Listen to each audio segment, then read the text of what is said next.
If you don't know, which you probably do, Ice Age is a 2002 computer animated film and the debut of Blue Sky Studios and distributed by 20th Century Fox. It's about 3 prehistoric animals on a journey to reunite a baby with his father. It's a great film, absolute banger. It's amazingly written, amazingly scored, amazingly acted, and even though the animation hasn't aged that well, it still looks good today. It's a good film and a great start to Blue Sky's filmography. Despite not being treated like the Messiah by critics, it was nominated for an Oscar for Best Animated Feature and grossed $382 million on a budget of $59 million. So it only makes sense to turn this into a franchise. What could possibly go wrong? Everything. Whenever Ice Age is brought up in discussion, it's not in the best light, often being used as an example of a series, movie or not, overstaying its welcome. From a promising new franchise to a franchise that's a walking zombie of ineptitude, missing the point of previous installments, and new characters devoid of charm and likability. The story of Ice Age is the story of Blue Sky Studios, from their ups to their downs. This isn't a review of any of these movies or an Ice Age retrospective, maybe I'll make that later. This is just a video about how Ice Age lost its cool. Get it? Because it's about ice. Oh, brother, this guy stinks! You guys don't understand comedy. To understand Ice Age, we need to understand that it all began with Don Bluth. Yeah, confusing, I know, but stay with me here. In the 1980s, Don Bluth was known as the man who beat Disney at their own game. His films, An American Tail and Land Before Time, were not only great, but also commercially successful, being at both Disney's The Great Mouse Detective, which, FYI, freaking slaps, and Oliver & Company at the box office respectively. So naturally, his career extended to the 1990s. But there was a problem. His latest film, All Dogs Go to Heaven, was released the same day as The Little Mermaid. As you can imagine, it went like this.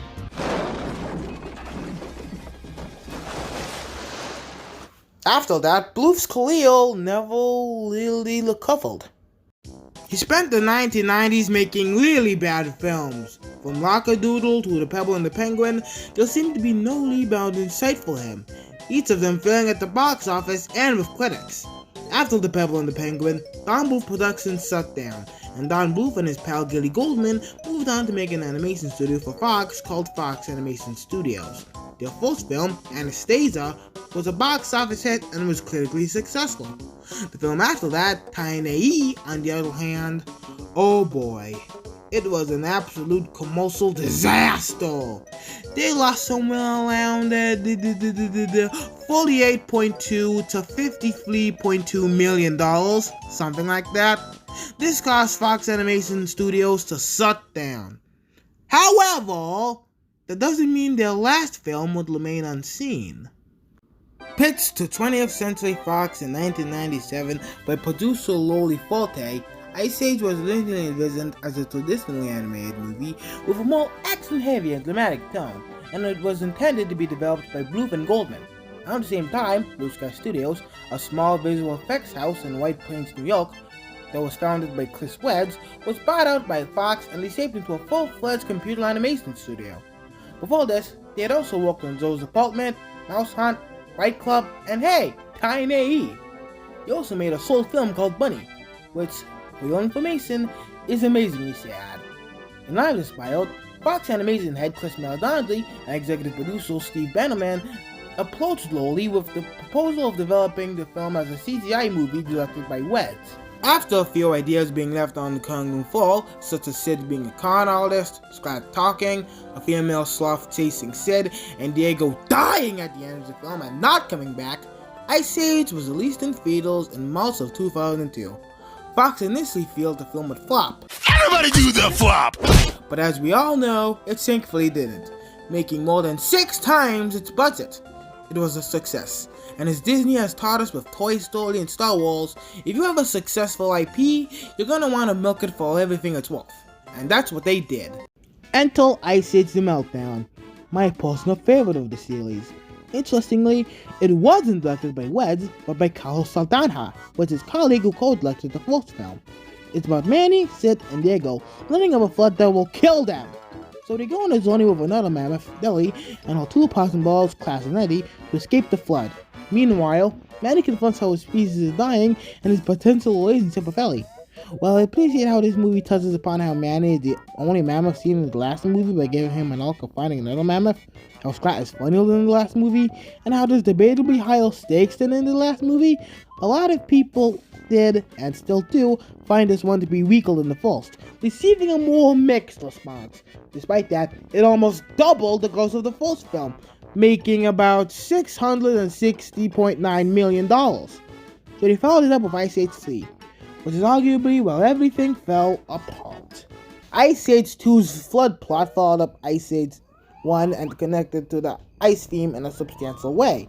What about Dawn of the Dinosaurs? Oh wait, stop, I already revealed what happened in Ice Age 3, sorry. Yeah, this movie introduces dinosaurs to the Ice Age series. Fucking dinosaurs! Not to be lewd, but this feels like jumping the shark, if you ask me. I mean, I like the movie well enough. It has its good moments, like great animation and a lot of amazing moments from Buck, voiced by Simon Pegg. Were you killed? Sadly, yes. But I lived. But this is where I think the series went downhill. Not to mention that the film started to be more comedy-oriented than the previous installments, with wacky slapstick and a bunch of adult gags, including what I consider to be the fucking funniest thing that's ever happened. Oh, it's a boy!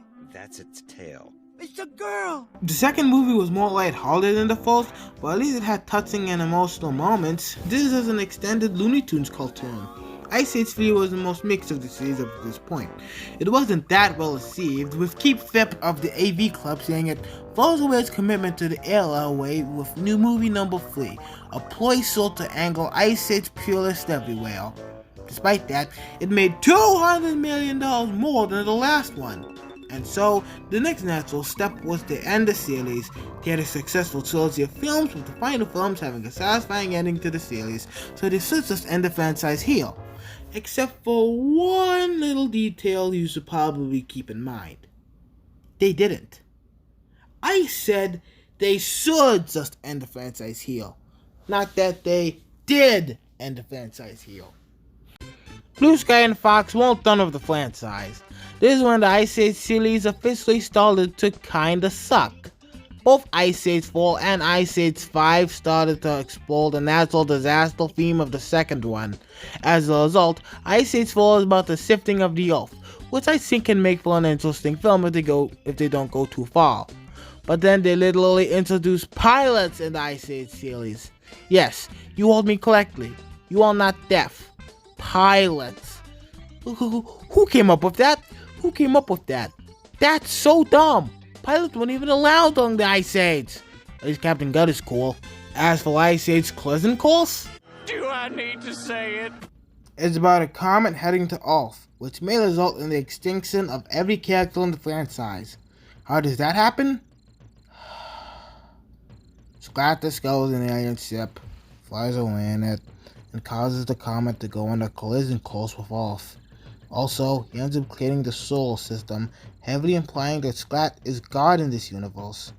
Also, there's a type of animals who use an asteroid's crystals to stay young. Hey, remember when this franchise was the down-to-earth story of a group of animals returning a baby?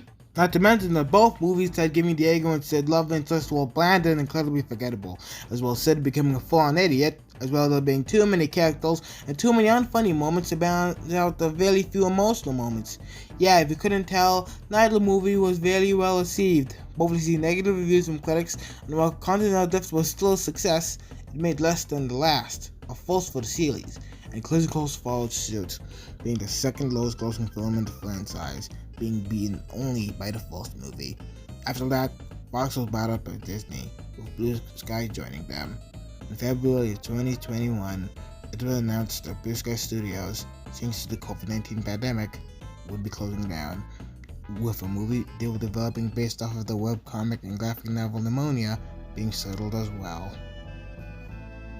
The aftermath goes like this.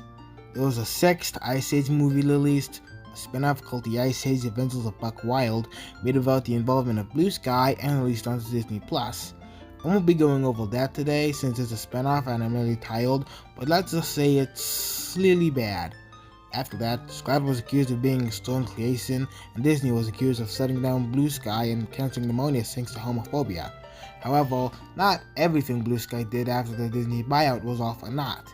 Netflix announced that they had picked up Demonia to be released this year with Annapurna Pixels and Double Negative Animation, and Scrat Tales, an absolutely wonderful series of sorts about Scrat being a dad, was released on the Disney+. On the same day Scrat Tales was released, a short video was uploaded to YouTube by an unlisted channel known as Finale, titled The End, which featured Scrat finally capturing the acorn and eating it, ending the battle before he slid away. The description said this was one final piece of animation made by Blue Sky Studios during their final days by a small team of artists as a farewell.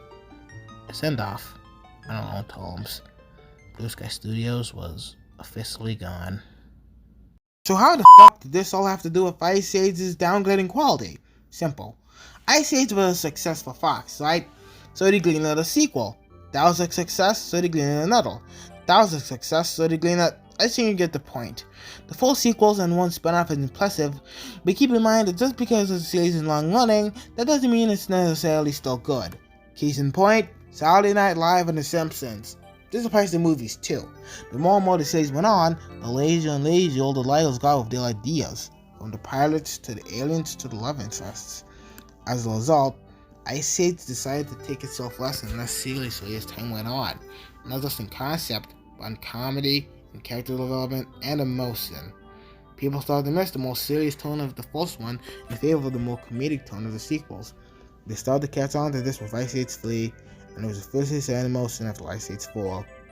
Blue Sky never had a chance to prove themselves outside of Ice Age, much like Illumination didn't have a chance to prove themselves outside of the first Despicable Me until the Super Mario Bros. Movie. More and more sequels in both franchises keep getting greenlit up to the point where they were like Transformers or Pirates of the Caribbean. Once beloved and successful, but now tired and pointless. In the end, the Ice Age series' downfall came from how they just didn't stop. They didn't stop with their movies. They didn't stop with the bad emotional moments. They didn't tone down the unfunny slapstick. They didn't stop with the downgrade. As a result, Ice Age just got worse and worse with each passing moment. If there's one lesson to take from this, it's to know when to stop. You should know when you should stop working on something you love if it ends up making more and more people unentertained and entertained, or also end up like Scott and his acorn, wanting something that ultimately isn't worth it in the end. And both 20th Century Fox and Blue Sky Studios had to learn that the hard way. In the end, the fate of Blue Sky Studios is real sweet. They shut down on Ice Age and Leo while continuing with new installments that we don't need, but Demonia is still coming out. Scrat Tales was released. Carlos Saldana is currently working on an adaptation of Harold and Purple Crayon, and 2 executives of Blue Sky have launched an animation division at Annapurna. So maybe Blue Sky's legacy will be felt long after closure. Until next time, don't forget to like and subscribe, and this is the Crazy Clola flying away.